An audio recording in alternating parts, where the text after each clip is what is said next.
Olá pessoal, tudo bem? Estamos retomando o nosso programa Expressão Jurídica TVOB aqui em Piracicaba, comigo, Gustavo Fleury.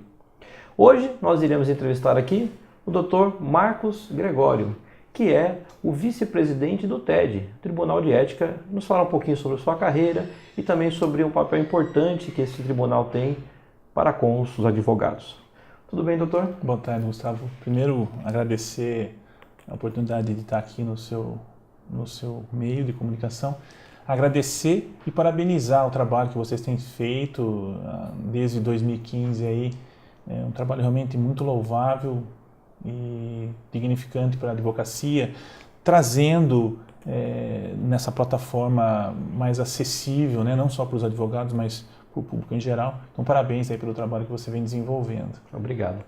Doutor, fala um pouquinho para nós, para quem está nos assistindo, um pouquinho sobre a sua carreira, né? Como é que o senhor começou no direito, né? Por que escolheu essa área da advocacia, né? Eu tenho 42 anos e desde os 12 eu trabalho. Eu sou de Rio das Pedras e trabalhei lá na delegacia de polícia. Comecei trabalhando como lacrador de placas e ajudava lá o pessoal a fazer RG na delegacia, trazer expediente para o fórum. Então eu vinha trazer o expediente da delegacia para o fórum em Piracicaba. Então às vezes tinha lá briga de boteco, aprendiam uma faca, armas às vezes. Eu vinha com uma maletinha 007 com essas armas, com essas facas dentro do ônibus, atravessava a praça, né? Era legal. E desde então eu tomei contato com esse conhecimento jurídico, o pessoal do fórum, e eu falei, eu quero fazer direito, eu quero ser advogado. Me formei na Unimep em 96, né? A minha inscrição da OAB foi 15 de abril de 97, faz 20 anos, esse mês passado são 20 anos de exercício pleno da advocacia. Uma coisa que eu gosto muito de fazer, o direito é muito dinâmico, você tem que ficar se atualizando a todo momento, uma coisa que eu tenho muita satisfação em fazer. O senhor tinha quantos anos quando começou essa questão do ônibus e vir aqui? 12 anos. 12 anos? Eu comecei a trabalhar em 87, né, antes da Constituição. Então, e foi uma experiência muito boa para mim, que eu trabalhei 5 anos lá nesse local. E já saí para fazer faculdade, e aí eu comecei a fazer estágio com advogado. Foi muito importante. Então, de onde veio? Veio desse primeiro contato com direito penal, que eu não atuo nessa área, mas realmente foi aí que me acendeu a luz para o direito. Interessante conhecer a história de vida, né? Como é que as pessoas ingressaram no direito tem umas histórias bem interessantes, né? Cômicas, e fale um pouquinho para quem está nos assistindo sobre o papel do TED, né? Quais são, que é um papel importante dentro da advocacia, e o TED, a qual o senhor está referendado, né? Que o senhor faz parte de um grupo grande de municípios, né? São muitos advogados, né? Sim, desde do ano passado, né? A nova gestão aí do Dr. Jefferson, foi recriado o Tribunal de Ética daqui de Piracicaba, da 15ª turma. O Dr. William Najib está presidindo com mão de ferro.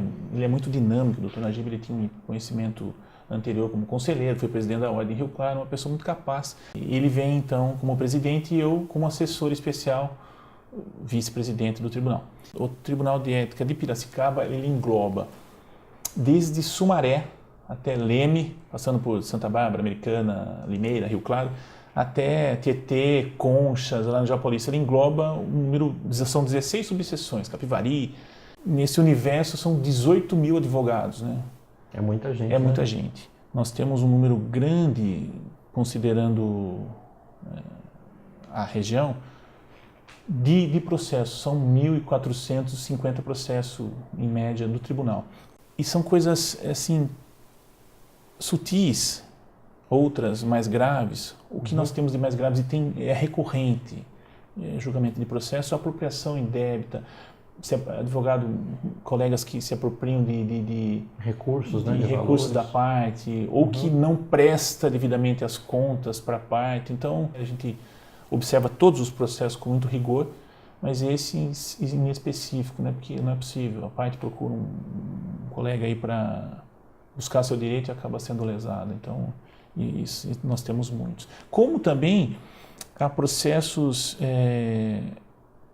que os colegas acabam não observando, porque o Código de Ética, recentemente modificado, ele é uma lei simples. Uma leitura que você fez Basta na vida, basta possa. para saber. E são questões simples, como, por exemplo, colegas que juntam procuração em processos em que tem advogado constituído. Isso é uma falha grave. E às vezes a pessoa não pensa que não, porque o Código de Processo Civil fala que se uma procuração revoga a outra, mas ele não observa a questão da ética. Então, são processos corriqueiros que acabam atrapalhando a vida de colegas.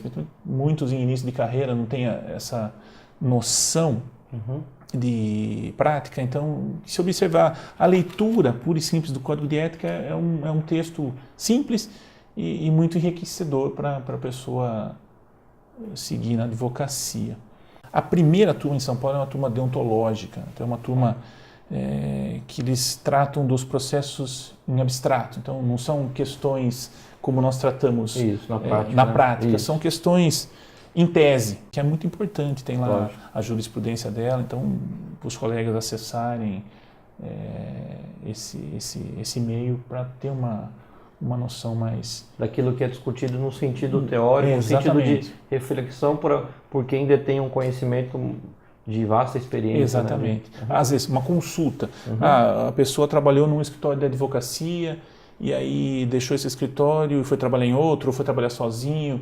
Como que fica a questão da quarentena, né? Eu advoguei contra ele me contrata. Eu posso fazer essa contrato? Pode, desde que observados alguns requisitos. E aí, se a pessoa tem essa dúvida, ele suscita essa dúvida para essa turma deontológica e vai ser resolvida. Então... Entendi. Agora, por exemplo, para a sociedade, não para o advogado, mas para alguém que se sente lesado de alguma forma, que quer procurar, como é que a pessoa pode procurar esse tribunal? Como é que funciona isso? A pessoa pode fazer direto uma reclamação na Comissão de Ética, aqui de Piracicaba, que é o Dr. Sidney Forçato, que é o presidente. Dr. Sidney Forçato, Ou ele pode ir direto no Tribunal de Ética e fazer a representação. Ou através de advogado, ou ele chega, conta a história e ele vai redigir o que está acontecendo. É muito comum isso. Esse processo vai ser analisado, o advogado vai ser notificado para se defender, apresentar as razões dele. Né? É muito importante isso, muito importante. Tem pessoas que têm medo, tem pessoas que têm receio, tem pessoas que nem sabem da existência. E assim, o Tribunal de Ética, nós estamos não para punir colega, não é uma perseguição, pelo contrário, não é uma inquisição. Sim. Mas nós temos que dar esse norte, essa resposta para a sociedade e para o próprio colega, que às vezes tem lá umas representações que nada mais são do que tentativas de represália para prejudicar o advogado. E tem uma outra situação, tem muitos colegas que recebem essa notificação e não dão a devida importância.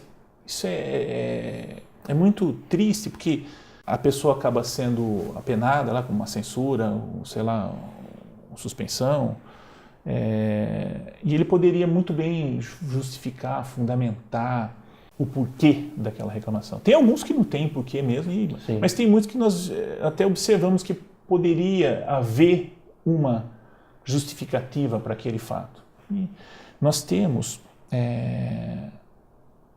nas terças-feiras, só na primeira terça-feira do mês que não, as demais, toda terça-feira de manhã, nós temos as câmaras de julgamento. Então, monta-se a pauta, né, no processo, está pronto para julgar, os relatores se reúnem e aí nós fazemos essa sessão. O relator lê o voto, a parte tem a oportunidade de fazer sustentação oral, que é muito importante também. Tem muitos colegas que são intimados e não dão um valor, outros. É porque assim, o relator, ele lê o voto e temos lá um quórum mínimo de 5 relatores. E os colegas o acompanham, o divergem. Lógico. Algumas pessoas, pouco aliás, fazem a sustentação oral. E algumas vezes a sustentação oral surte efeito. Porque a página tal tem um documento assim. De repente passou pelo relator. Lógico. E aí há a oportunidade de se fazer um voto divergente na mesma hora. Como ontem aconteceu isso, fizemos voto. Eu fiz voto divergente. Ou alguém, não, eu tenho dúvida, pede vista do processo para analisar melhor e colocar numa outra. Então é muito importante essa atuação do tribunal. E os colegas e a sociedade têm que saber que nós estamos lá para ajudar a melhorar a qualidade da advocacia. Então, é um bem que vocês fazem não só para a sociedade, mas para a advocacia Exatamente, também. exatamente. Melhorar, qualificar o trabalho dos Exatamente, advogados, porque né? nós estamos lá fazendo um munus público. Ninguém recebe nada para trabalhar, nós estamos lá justamente por amor à advocacia. Né? E assim, é um trabalho voluntário. Voluntário. Uhum. E a equipe que nós estamos é uma equipe muito boa. Hoje nós somos 27 relatores, então mais 3 aí para serem nomeados para compor a turma do Dr. Marcelo Rosenthal, que vai ser a 4ª Câmara, né? Então, quer dizer, mas é um pessoal muito bom, muito interessado, discute-se muito, não é aquele negócio, acompanha o relator, não, é muito sério, o pessoal é realmente muito efetivo, eu gostei muito, eu aprendi bastante, eu já tinha atuado como assessor na gestão passada, e agora como relator estou aprendendo bastante. As eventuárias, a Dona Vera, a Aline e a Luciana que trabalham lá são pessoas fantásticas, tem um ensino bastante para a gente também. Então, eu acho que é muito importante o tribunal para a região. Eu sou muito grato em estar lá. Bem, o assunto foi muito bacana, né? O tema, eu acho que para quem está nos assistindo, principalmente os colegas advogados, conhecer um pouquinho sobre o tribunal, né, de ética. E até para a sociedade, né? Que às vezes entender como é que é o papel do advogado, como é que funciona essa questão da ética e os trâmites, né, que ocorrem, inclusive para quem necessita, por alguma razão, eventualmente entrar com um pedido, né, em relação ao seu profissional, o profissional que ele acolhe, né? Agradeço sua presença aqui no nosso programa de Expressão Jurídica, né? E se eu quiser uma palavra final, né, para a gente encerrar. Eu me coloco à disposição dos colegas, assim, como eu disse, faz pouco tempo que eu estou, né, ajudando, mas de qualquer forma foi um período muito intenso, eu aprendi muita coisa, muita gente me liga, Marcos, ao invés de entrar com disciplina deontológica, dá um telefonema, na medida do possível, o que eu souber, o que eu puder ajudar, eu estou aqui à disposição. Antes, eu posso fazer isso, como o tribunal tem visto, como as câmaras recursais do Estado têm visto essa questão. O que você me aconselha, o que você me orienta a fazer nesse caso? Eu estou à disposição dos colegas, porque for preciso. Na medida do que eu souber, eu posso ajudar. Me coloco à disposição. E agradeço mais uma vez a oportunidade de estar aqui, Gustavo, e mais uma vez parabéns pelo seu trabalho. Muito obrigado, doutor. Encerramos mais um programa Expressão Jurídica aqui na TVOB Piracicaba, comigo, Gustavo Fleury, e aguardamos vocês no próximo programa semana que vem. Muito obrigado.